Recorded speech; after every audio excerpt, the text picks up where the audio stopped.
Debout Congolais, unis par le sang, unis dans l'effort pour l'indépendance. Dressons nos fronts, longtemps courbés, et pour de bon, prenons le plus bel élan dans la paix. Mbote Nabalandi, Tindika Télévision. Merci à vous, chers internautes, pour la fidélité Nabino, pour la confiance au Bopé Sakana Tindika Télévision et Longo Nabapandi Sangonabino, Samba Olonga, Mwanamboka, O Nazali. Meilleur V Nabino Nyonso de partout où vous avez se retrouver. Meilleur V vraiment pour Nabino, meilleur V pour l'année 2022.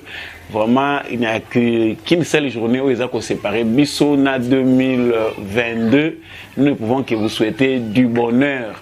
Vraiment, la fidélité Nabino, beaux à les États-Unis, beaux à l'Europe, beaux à l'Afrique, beaux à l'Asie, topé en Océanie. Vraiment, nous vous souhaitons tout le vœu, le meilleur. Nabino Nyonso. Et puis, n'a profité de l'occasion pour nous saluer Papi Kelina Refé qui sombe. Oyo vraiment ba pesibiso grâce tout au long et à voyage Oyo à travers émission Debout Congolais pour tout présenter Kanabino Ango meilleur V vraiment na Papi Keli meilleur V na Refin qui sombe meilleur V na ba technicien Tindika Télévision meilleur V à vous qui nous suivez de partout de tout cœur. Restons congolais, restons solidaires, tout ça la malamu pour na baninga na temps réel, la vie continue, nous restons congolais. Et je vous souhaite aussi les bienvenus dans l'émission Oyo. Pendant que Toza ko préparer protokota, ko se préparer protokota na mbula ya sika. Makambu mususu pe zoya, ba nouvelle pe ya sike zoya, tomoni semaine Oyo ezali ko kotisa biso na année ya sika protokota 2022 ezape chargé na événement. Non seulement tourner à président de la République na Kasai profond mais ba défection ce que tu vois bien en ndenge wana pe eza ko tutoye ko salema na entourage à Joseph Kabila tomoni na semaine oyo be événement minene salami tozwa ki occasion ko lobela ngote tika to lobela ngo sikoyo Nyamungabo Claude Nyamungabo asali adhésion na union sacrée mais via l'UDPS. Ça c'est étonnant parce que tu as vu que bato mingi o balongwaka na kan Kabila bakendaka soki bakeyeni se bakendaka ba parti otoyebi. Mais pour la première fois, un haut cadre, il y a un kabiliste aïe kokota na kati ya union sacrée via l'UDPS. Il n'y a pas que Claude Nyamungabo, il y a aussi Lumanu Adolphe na Evariste Bochab. Bango ba ndimi ko apporter soutien na bango na Félix Tshisekedi. Qu'est-ce qui se passe réellement? Batumususu balobi ezali ouf ya soulagement parce que état-major nyonso ya Joseph Kabila eza ko se vider na ba ténor nango ba classique nango bazana kati ya ko se disperser mais batumususu pe bazana ba inquiétude balobi que en tout cas ba adhésion wana ya sika na union sacrée batu wana o baza ko longwa pembeni ya Kabila bazoya na union sacrée bazoya na mopepa malamu te il faut être vigilant. Qui dit mieux, qui a tort, qui a raison? Tokomeka ko sala na bino lecture oyo ya ba tout oyo baza ko continuer ko ya pendant que toyebi malamu que bato bazoloba que Félix Tshisekedi n'est pas dans les bons certains mais vraiment ba défection na kati ya ko salema ebele. Vous êtes le bienvenu na émission oyo et puis tu continuer ko sala na bino décryptage pe analyse ya ba information na biso ndenge to mesana ko sala ngo na lokoto ya lingala mais to soki pe wana te tala mwana pa yembi Fati Béton vraiment za kanda makasi pour certains batu basiliki balobi mais il y a à peine même pas 3 mois ingratitude si c'est 4 mois to yebite ingratitude et yembami oza ingrat balobi ka yembeli Félix Tshisekedi et to yebi ce que ça a créé. Et il y a à peine Tchalamwana voulait encore chanter une autre chanson, toujours contre Félix Tshisekedi. Qu'est-ce qui est la base de ces revirements? Il y a tant de temps année à Sika. Ils ont une méditation profonde, il y a Moutavandi, Monique et ma belle qui, à l'inition de la Moutema, ou bien ils ont hypocrisie, ils ont caractérisé la société congolaise, Mobimba Batu, la sincérité, la prise de position à Bango. Vraiment, il y a un makambu oyo et qu'on a vraiment au tokolobela tout au long il y a émission Oyo. Je suis béni, je vous porte à cœur béni Butembo. Partout où il y a insécurité, Zali, vraiment, tous les surtout les Congolais, tous les FARDC et Longo Nabino, tous les partagés peine Nabino, bateau, bazako fêté, ba fête Oyo, bazako lekisa ba fête Oyo bien, fin de l'année Oyo, pour nous côté à Sika, na basson de balles, aux a obligés, aux a la réfugiés internes, ou bien aux a l'héberger, nanda ko eza yote, ou bien aux lala, na ba Sika aux a confortable, et nous partageons toute cette peine avec vous. Parce que nous sommes tous Congolais et ce qui se passe à l'est du Congo nous concerne tous. Na otaye ko loba na sommaire awa ba défection et salami les sous. Tozo benga ngo défection parce que Kabila za peine état-major na ye. Bato ba yebi Joseph Kabila. Depuis à côté na pouvoir, il a eu le temps de s'organiser na bakasik na ye na batu oyo bazalaki lokola matière grise na ye oyo bazalaki ba principaux acteurs na kati ya laboratoire oyo et salaki en chaîne MP oyo et ayaki kosala FCC. Mais tu remarqué que depuis l'accession à Félix Tshisekedi na pouvoir, les PPRD, les kabilistes ne cessent de subir la perte na kana bango. Uta coalition FCC kache zalaki to uta ko mona batu bazolongwa balongwe balobi non biso lokola Félix Tshisekedi a commis président de la République. Nous considérons qu'il n'y a qu'un seul président de la République. Tu veux que zalaki passe pour que batu ya PPRD, pour ne pas dire les FCC, n'importe qui a coalition FCC cache Baebisa Congolais vérité que le président Zalaka Kamoko. Ils ont eu le temps d'entretenir la confusion et à Kochaba Congolais na kati ya passe.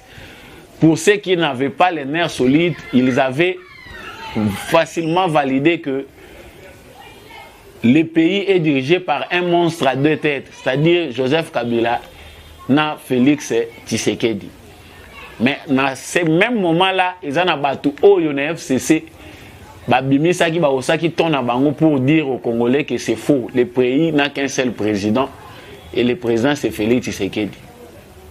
Coalition FCC caché Koufi to komi na période de union sacrée. Pendant ce temps, le peuple congolais a katia ko juger gouvernement et union sacrée baki nango ba décision na bango bazui et apporter nini pendant plus de 6 mois ndenge bataki bazota la bango par rapport à observation. Plusieurs kabilistes balancent qui politique na bango na média. Basi ba remarqué que faiblesse mounene y a Félix Tshisekedi na début y a régime na ye ezali communication.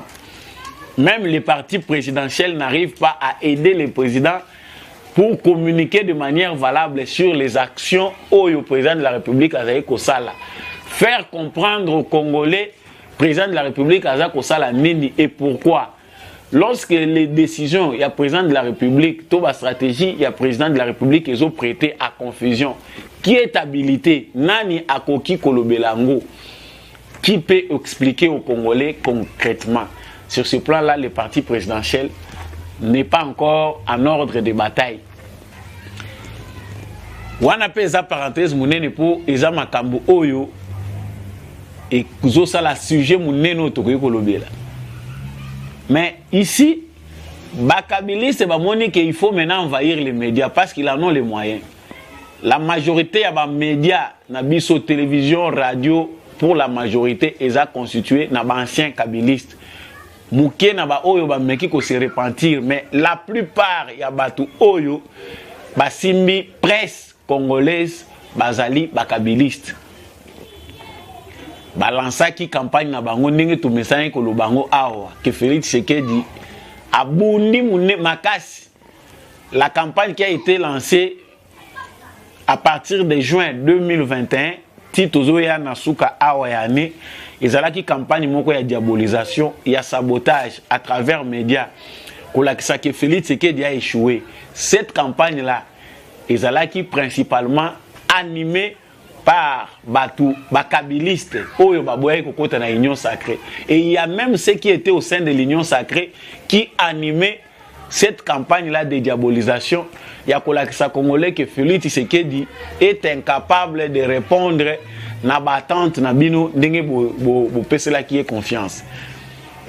Et dans ces combats-là, ce qui est à remarquer, c'est que Félix Tshisekedi a combattu avec sa base d'ailleurs, na bateau il va comprendre pour faire comprendre aux Congolais les pourquoi de ses actions, pourquoi ça a traîné pour Congolais à mon impact ou bien visibilité, il y a action il y a mené. D'ailleurs ça tournait en dit où il essaye de faire comprendre na ba Congolais pourquoi jusque là ba résultat t'a entendu les alités pour se manifester na kati ya social ya ba Congolais, na kati ya ba secteur mususu vitaux ya vie ya Congolais. Et sur base de ça, le cola, chaque fois que les FCC va planifier la stratégie moko songolo pakala parce que FCC ya Kabila nde na zoloba, ba kabiliste bazalaka na laboratoire na bango. Ce qui a fait l'efficacité de Joseph Kabila pendant tout ce temps où il a dirigé. Eza mutu na yete, eza bato maelo ya chaki pembeni na ye. Sagesse c'était intelligence kaka. Ba intelligent ouais chaki pembeni na ye ba bandaye ko chaque fois ko montaka ba stratégie pour na ko aider. Mais ici on arrive à comprendre que Félix Tshisekedi na 3 ans où yazo ko kisa ya pouvoir. Azali ko détruire vraiment à grande vitesse où ezali ko constituer laboratoire munene ya FCC. Outre coalition FCC cache ou à réussir qu'au débouté, il est en train de détruire encore Azana Kacha Buka Bango na ba stratégie nyon so ba planifier qui. Alors je venais de dire tout à l'heure, chaque fois qu'une stratégie à FCC échoue, FCC enregistre à départ. Tout ba kabiliste enregistre à départ. Donc so Kabila vandi si batuna ba monter stratégie ndengini ba ko tchati c'est qu'il y a une difficulté. Ce qui stratégie wana échoué. Remarquez pour ceux qui suivent bien les informations, au komona batu bakolongwa na ngambo Kabila bakoya ko rejoindre Tshisekedi. De la même manière que oeza ko salema na minito yo batu ba moni pour retourner à l'information. Ndenge tozali ko assister na écrasement ya laboratoire ya FCC. Lumanu, Bochab, ba Théophile Mbemba bazongi na scène politique ba créer pe ba parti politique na bango. Vous voyez que ça frissonne de partout na kacha ba kabiliste. Pourquoi ils avaient un plan? Plan oyo bango ba préparer ki oyo comment ekotinda bango na ba frisson na bango ba frissonner ba wela ko bima na ba télévision que Kabila sera candidat. Kabila est de retour. Ezalaki par rapport à plan au bango ba préparer ki. Un plan qui était validé même par certains mafieux, ba commissionnaires autoyebi à l'Union européenne na oyo bazali banda oyo basepelaka mingi kotambola na mafia politique. Déjà campagne médiatique et sabotage déjà bandaki. Mais comme stratégie wana échoué na efficacité nango, les peuples congolais, au moins pour Nabatu Oyo, bazana compréhension, les gens normaux ont déjà compris la difficulté de Félix Tshisekedi. Parce que ici, pour que Félix Tshisekedi s'entende bien avec les Congolais, il faut un niveau d'intelligence, un niveau de sagesse pour comprendre les difficultés à Tshisekedi des Aliwapi. Fossé Oyo, ils ont ça la queue à rencontrer des difficultés à Utawapi. Et les Congolais normaux, les Congolais conscients, bazana bango déjà na niveau ya kozala tolérant vis-à-vis il y a ba faiblesse, il y a départ taux faible commencement, il y a régime, il y a Félix Tshisekedi ba tout na ba faiblesse où ils ont constitué où ils ali début il y a instauration, il y a état de droit. Les Congolais normaux, je dis bien bazana bango déjà na compréhension na bango ya makambu. Pour les restes, les bateaux s'accommodent par rapport à la compréhension de la majorité. Dans toute société, ça existe. Bateau même dans que tout le monde ne comprend pas à même niveau. Et tout le monde ne comprend pas au même niveau. Et il y a des gens aussi qui ne sont pas faits pour comprendre. Bateau Moussoussou, ako comprendre na yete ye ako mona nde makambo yango nde mutu komema ye à la raison ou bien à la compréhension. Mais au temps normal, ndenge bato ba comprendre qu'avant mona likambo ya kozana na temps wana te. Et des gens comme ça existe dans toutes les sociétés. Ici, combat mounene a Félix Tshisekedi Ezali à faire comprendre aux Congolais comment il peut participer positivement au changement. Ndenge nini Congolais a comprendre les difficultés au Tshisekedi Ezali nango peut apporter par naie à contribution. Ça c'est ce que la plupart de ceux qui se considèrent comme élite congolais balingi ko aider balingi ko comprendre ngo te pe balingi ko sunga congolais dans sens wana te. Et ici les Lumano et les Bochab, ndenge ba yebani ba notable na ba région na bango. Ba comprendre na bango que dans Kabila il n'y a plus rien. Parce que laboratoire wana ils ont fonctionné tant à venir les a prometteurs. Tous allons qui na pouvoir, tous ont continué à se considérer comme bateau bazan na pouvoir. Viswe ikotaki na mutu na bango. Ils ont quitté le pouvoir avec la mentalité du pouvoir. Ceux qui ont quitté l'opposition, ils entrent au pouvoir avec la mentalité de l'opposition. Ça c'est la peine. Oh ils ont na bande qu'on a biso mususu. Oh il faut pas s'accommoder pour acquérir la mentalité de la gestion du pays. Ça aussi c'est un processus et ça s'apprend. Bande qu'on a biso et belé bakabili c'est bazaki na difficulté wana mitu na bango et bandai ko sa suma la muté pour mutu alongwe na pouvoir na mentalité ya kozala toujours na pouvoir. Ça c'est un désordre psychique oyo et c'est soignaka. Mais le roi bango bakomi ko comprendre les événements komi ko aider bango bazonga la raison. Il y aura trop de départs parce que ici c'est la cartographie électorale qui se dessine. Batu bazako comprendre été. Les élections s'approchent bel et bien. Oh, bah, boyaki ba lobi to aucune élection te. Les lois avec tout ce qui se dessine. Après difficulté, ils ont fini par comprendre que tu perdre na biso temps train essayer de démarrer. Allez.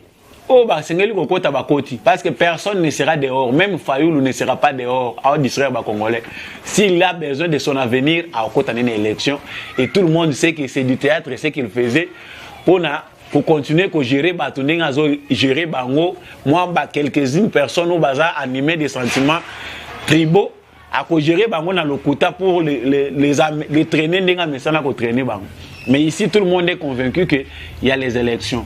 Ce que batouana bazo mituna tout ça là qui campagne awa pour na ko diaboliser Tshisekedi na ba médias montrer que a échoué. Kabila c'était mieux parce que bato ba memi campagne wana na télévision ceux qui bato belé ba yebakate. Ce sont les kabylistes pour faire comprendre aux Congolais que Tshisekedi a mis Mabino na libulu Kabila c'était mieux Kabila zonga. C'est la campagne, la publicité, il y a des kabylistes. Et les faibles mentalement ont acquis ça pour dire que Tshisekedi a mis Mamboka na côté à Mabé, a mis Mabino bien té. Kabila zonga n'a pas parce que Tshisekedi a mis Mamboka bien té. Les gens normaux ne peuvent pas réfléchir comme ça. Bato yo baboya ko za la manipuler, félicitations à vous parce que c'était une campagne. Magnétisme wano moni ndenge basala ki biso na 2018 awa à travers tous les médias locaux comme internationaux pour essayer de s'imposer, de s'hypnotiser na kati ya conscience ya ba Congolais. Yangwana pe bachaki awa pour na ko diaboliser, ko créer ba trouble, ba émettre, dire que non Tshisekedi est incapable de gérer le pays, il faut l'écarter. Ils ont échoué parce que nazo rappelé en que nazo lo bango lisusu pour les gens qui ont le temps de voir dans la société ce qui se passe, balinga qui va créer frustration, va créer impatience na niveau ya ba Congolais. Le travail que fait Tshisekedi est un travail moko de titan. Relever un pays dans un trou enterré pendant plus de 50 ans, Eza Moussala Oyoko Salate, Sokozaki préparé à Kosala Ngote.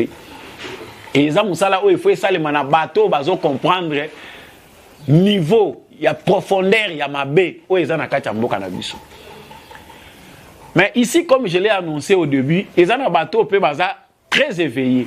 Parce que Nana Lobaka Nabiso que Ndenge Tozali, il faut to meka kouveyaka. Comment il faut quitter la bornière oyo déjà ba sentier battu pour te côté na voie changement ndenge biso nyonso toza ko souhaiter yango. Ces kabylistes qui viennent auprès de Félix Tshisekedi, ya on tozo tuna. est-ce que moyen zate au longue pas Kabila OK pe retraite tout moni penda premier politicien à l'équipe na télévision au lobby que ndenge na zaboye j'ai pris congé de la scène politique bazate 70 ans 65 ans 78 ans 72 ans mais comment bino boye bike to edaki mboka ne lokote si réellement vous avez les soucis du pays okozonga tena mboko déjà yiba pour jusque là mboko ngo pena bazongi si ngote des gens comme ça à temps normal, les Congolais n'attendent rien d'eux. Parce que la meilleure façon pour croire que c'est d'aller en retraite. Mais quand on voit Bochab, Azozonga, Lubino, prêt à accueillir Tshisekedi, et on voit les Lumano, non, nous sommes prêts à accueillir Tshisekedi. Mais pourquoi pas beaucoup aider Tshisekedi? Il ne faut pas aider Tshisekedi, il faut aider les pays, aider les Congolais. Aux zongi, aux zombies, aux tracteurs. Au bandi même en tant que ça là aider batu na cantonnage manuel ya ndenge ni bako sala bilanga place au batu bazana ba solution te baza enclavé même sur le plan mental pour aider bango même ndenge ni bako sala bilanga de manière moderne pour ça l'élevage pour ça l'agriculture on a besoin de voir des gens comme ça ceux qui a solo bolingi balimbi sabino. Mais ici moi je lance un message aux jeunes. Et ça bien, parce que la porte est grandement ouverte à tous ceux qui veulent se convertir de le faire. Bako peksa mutute ke atika Kabila azali vis oyo memi mboko na libulu. Les gens qui continuent à faire croire aux Congolais que Kabila était mieux, ce sont des sorciers. Franchement, ezali ko zala na parti prité, ezali ko zanga ba argument mais ceux qui voient mieux peuvent comprendre ça na façon wana. Mais ceux qui peuvent mutazo longa na ngambo Kabila lobi ke na yesikoyo et parti Tshisekedi. Cela ne veut pas dire qu'il devient automatiquement saint. Nous avons besoin de voir de nouvelles figures. Ah, pas si que la cartographie électorale les dangers permanents que on a encore le risque d'avoir le même parlement na babilongia modèle ceux qui bino na ba territoire na bino na ba province na bino bondimi sous bateau à cœur ouvert. Il est facile de pardonner. Parce qu'on ne peut pas vivre avec la haine. Biso ba mususo tondimi spiritualité tondimi toza ba chrétien, vous êtes musulman partout il y a la place du pardon. Mais le pardon là ils ont condamné batouté bozala bo considérer mutuana toujours na mabe na yewana continuer ko tambola nango ça c'est faux. Pourquoi on ne peut pas avoir de nouvelles têtes dans ma province? Il faut toujours avoir des gens forts. Na Lodja na mweka kuna place Bochaba Zalaka, na Chikapa, na Banganda, est-ce qu'on ne peut pas voir de nouvelles figures? Jeunes gens, jeunes Congolais, c'est votre tour. On a besoin d'une jeunesse. Oyo, bazana quelque, bazana nous vide, bazana souci à changement. Oh, mitou na bangwe za boucheté, na muboutisme, na kabilisme. Oyo bakoko profiter na vent au Tshisekedi nango pour faire avancer leur province, pour faire avancer leur localité, ba commune na bino, ba territoire na bino. Et on voit toujours les mêmes figures qui retournent parce que ici l'idée est que bango nyonso lokwa bazomona bulldozer wezo ya liboso na campagne électorale. Kaka ba mêmes arguments, lelo awa Denis Sesanga azobima expert na ko critiquer gouvernement. Mais Denis Sesanga chez lui, il a été obligé il y a qu'à brandir qu'il y a Tshisekedi pour élire. Aujourd'hui, avec sa base, on ne sait pas ce qu'il va utiliser comme argument. Ici, les Congolais doivent demeurer vigilants. On interdit à personne de se convertir. On n'interdit pas à ceux qui ne voient pas que ça va. Mais on n'a pas besoin tout le monde à l'issue sous bilongia bakabiliste belé na parlement ou ezakoya. C'est ce qui se dessine, c'est ça la guerre qui vient de commencer. Il y a des gens qui sont inutiles pour l'instant au bokoyi ko vota ka l'issue sous té bande kwa mueka boso bokoyo kanga boyo kanga malam. Bande kwa Chikapa. Et partout dans toutes les provinces où ils ont construit les grands Kasaï, restez vigilants. Sur les années locaux, il faut déraciner Tina Moussissa, Yasuka. Ils allaient perdre, ils allaient kabilisme parce que ils ont une philosophie mon côté, ils ont apporté leur moko ya malonga na société. C'est quoi d'abord le kabilisme quand il s'appelle kabiliste? C'est la théorie du malheur. Congolais, comprendre, j'appelle la jeunesse à la vigilance dans toutes les contrées, dans ma province, dans Biso Nyonso, Bisika Bozali, cherchez de nouvelles figures. Trouvez-vous des gens sérieux au bas jeunes, qui peuvent apporter souffle à Sika. Parce que quand on est jeune, on apprend. Quand on est vieux bouché, à un certain âge, ils n'ont rien à apprendre. Alors, bateau, biso moni wana ndenge baza ko apprendre les sous-souté na scène politique, en tout cas bazo aider biso na l'autre côté. Ne vous laissez pas duper, non, moni ayena azana président Félix pour boya ko voter le sous-bozo ngisa. Non, ce ne sont pas des gens votés. Il faut toujours demeurer prudent. Bato bakolongwa ebele auprès de Joseph Kabila, uniquement pour les élections. Bah moni déjà ben élection zoya candidat na ya kozala nani o ya ko ne représenter pour la députation. Loko là va comprendre déjà qu'il faut avoir un candidat président pour tant na kozala député na ko justifier na lobake voilà mon candidat président de la République. Mais loko là avant un candidat président sérieux te babanda ko sala ba défection babandi ko kima bakana bango. Ne votez pas à ce genre de personnes. Si vous pouvez les pardonner chez vous, pardonnez-les, mais dans la liste électorale, à tous les niveaux de la gestion, il y a choses publiques, bon voter bangote, bon dima bangote, même na chef à quartier, même na chef à commune, même na ba territoire, n'acceptez plus ce genre de personnes. Tout dans le même ordre d'idées. Tout le monde dit la moi na yembi parce que la musique, ça parle à l'âme. Batunyon so bazui tan koyo ka chala moi na ndenga yembi. Ayembeli Fati Beton, c'est une bonne musique. Quand ça chante les moutouachi, tout kassayen, au hasard sensé, les émotions parlent, les sentiments sont là. Certains ont apprécié, les autres ont beaucoup critiqué. Quand on sait comment Tchalamouane a été toujours auprès du régime Oyo et Nyokoli Batu. Elle est musicienne, elle a chanté avec, par rapport à ses intérêts à elle.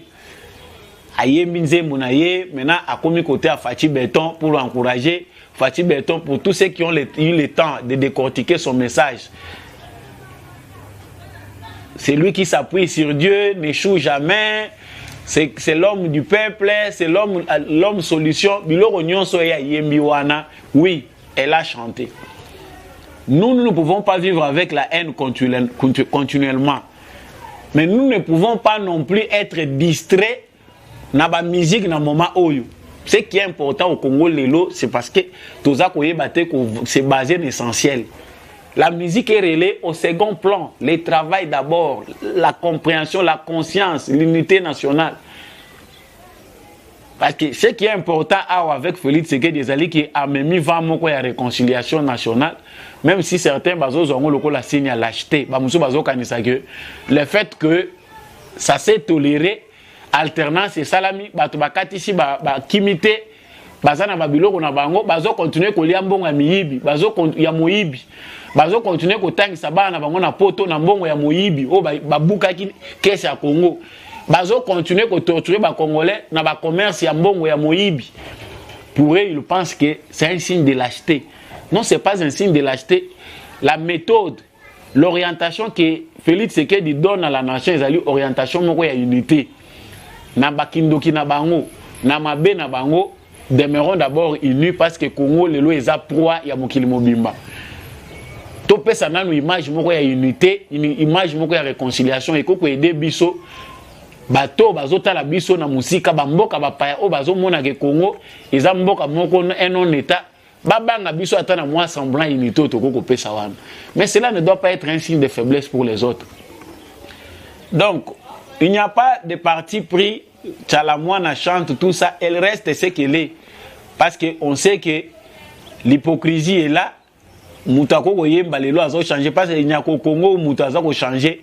Na 12h a changé, na 14h a changé, na 17h a changé. Les gens comme ça ne sont pas sérieux. Des personnes comme ça, basa sérieuxité. La musique parle à l'âme. Pourquoi vous avez une musique au CPL? Parce que ce qu'a aimé Félix Tshisekedi dans la campagne électorale, ça a été, elle en a le droit à sa actrice. Mais ce qui est important, c'est de ne pas être distrait par cette musique. Tout ça a besoin de gestion de choses publiques, na biso à la CENI. Nous avons besoin que scène na biso public et à la CENI, na acteurs au bazo respecter congolais, bazo respecter vie à ba congolais. Congolais en a besoin de changement. Il faut batu moko bazo ya na mentalité à sika. Batu bazo mi na biso clan wenge na politique té. Pour politique et musique té. Faut des philosophes to komi lelo na ba politiciens bazo mi mabiso na lira wenge. Ya ba division, ya makambu ya wera na jibe, on memi yango na politique pour na ko banda ko polémiquer sur n'importe quoi. Nous devons rester congolais tout en étant vigilants. Tout en a place à inabatute. O ya sali mabe, nana lobaka samba olonga mokileza nango balance. Po azo sala mabe, akanisi kazo échapper, azo futa mbongo azo corrompre, po échapper na justice a mokili. Mais nzambe rataka nango te kozwa yo kaka. Même awa na se amoi avant okufa, tu finiras toujours par payer, tu finiras na ba élection ezali koya liboso awa bato belé bazo banga déjà mon pépé ya ba élection mais ba musu bazo continuer ko lobaka Tshisekedi a échoué. Assumez vos responsabilités, gardez vos candidats présidents, bozala toujours na ba ligne na bino, mais les lignes bougent en 2022, vous verrez plus qu'en 2021 parce que ba politiciens congolais et belé baza ba farceur. Alors banda pe ko préparer moral na yo, changer mentalité yeba mutuni no ko voter. Pourtant on reçoit polo turo ba opesa suka polo ba umata suba banderole ba oya suna basaki ya mungwa ba opesa suba tol. Mais ne votez pas pour des tolls, ne votez pas pour des ponts o ba kotongela bino mbangu mbangu ba ko sala pont wana kaka po area électorale et monani. Votez par rapport à l'intégrité de la personne et chercher de nouveaux visages. Tout ça besoin bilongia sika ba jeune pe parce que bazo constituer majorité à population congolaise. Voilà par où j'arrête ces numéros. Ceux qui volanda kinga malamu, j'ai essayé vraiment beaucoup de parler makambo etali acteurs politiques na biso à travers bato ndenge baza ko longwa longwa na sima Kabila. Ko longwa pemeli na Kabila ezo sala mutu sainté. Ezo permettre pe na mutu matambala moko likolo cherté pour akoma côté ya biso. So ozana maele ya kososola na kanti déjà ososoli pour comprendre o na nga kina loba. Je me fais à ce numéro en vous disant merci de l'avoir suivi. Continuez à soutenir l'émission Debout Congolais. Quand vous avez l'occasion de faire du bien, faites-le à chaque moment. Partagez avec les nécessités, partagez avec tout le monde. Ça l'a bien, vivez chaque jour comme si c'était le dernier. Vous pour ça la malam cause la 4 décembre était bon so kufina katika ya semaine biloko ana bana ba koliang. Comprenons que les gens continuent à mourir. Zala toujours sérieux na oyozo sala pour 2022 yango déjà tozo kota. Merci na chaque merci na Mike ou ba accompagner qui émission oyo techniquement pour ekoma na bitando na bino. Merci pe na ba responsable ya Tindika télévision. Merci pe na yo muto landingai. Continuez à s'abonner ceux qui n'ont s'abonner, partagez vidéo oyo to émission oyo massivement. Je vous dis bye et prochainement.